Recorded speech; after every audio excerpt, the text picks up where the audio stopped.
আপনারা জানেন যে রাজশাহী বিশ্ববিদ্যালয়ের পুরো প্রশাসন বাংলাদেশের একটি রাজনৈতিক দলের কর্মীরা যেরকম পরিচালিত করে রাজশাহী বিশ্ববিদ্যালয় সেভাবেই পরিচালিত হচ্ছে।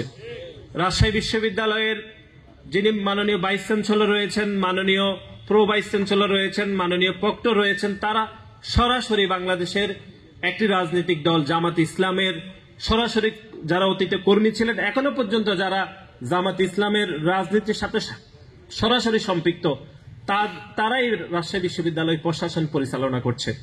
এবং এমনও কথিত রয়েছে যে রাজশাহী বিশ্ববিদ্যালয়ের প্রতিটি সিদ্ধান্ত গ্রহণ করার পূর্বে রাজশাহী বিশ্ববিদ্যালয় মাননীয় উপাচার্য শিবিরের পারমিশন নিয়ে থাকেন, শিবিরের অনুমোদিত ব্যতীত তিনি কোনো সিদ্ধান্ত আসলে গ্রহণ করতে পারেন না।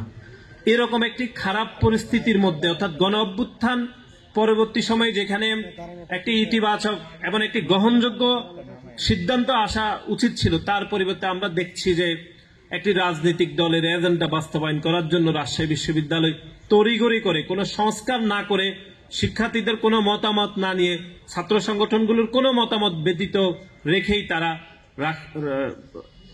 রাজশাহী বিশ্ববিদ্যালয় ছাত্র সংসদের যাবতীয় পদক্ষেপ তারা গ্রহণ করেছে।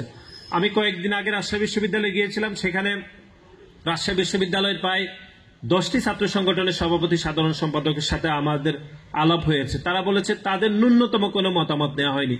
শুধুমাত্র একটি সংগঠন, যে সংগঠন গত 17 বছর ধরে প্রকাশ্যে রাজনীতি করে নাই, খুনি সংগঠন ছাত্রলীগের ছত্রছায়ায় তারা রাজনীতি করেছে, গণ অভ্যুত্থান পরবর্তী সময়ে তারা আত্মপ্রকাশের মাধ্যমে রাজনীতি করে বিভিন্ন বিশ্ববিদ্যালয়ের প্রশাসনের গুরুত্বপূর্ণ পদ বাগিয়ে নিয়ে তারা এখন বিশ্ববিদ্যালয়গুলোকে নিয়ন্ত্রণ করছে। সুতরাং আমরা মনে করি যে বিশ্ববিদ্যালয়ের মাননীয় উপাচার্যদেরকে আরো স্বাধীন চেতা হওয়া উচিত এবং শিক্ষার্থীদের স্পিরিটকে ধারণ করে প্রতিটি সিদ্ধান্ত গ্রহণ করা উচিত বলে আমরা মনে করি।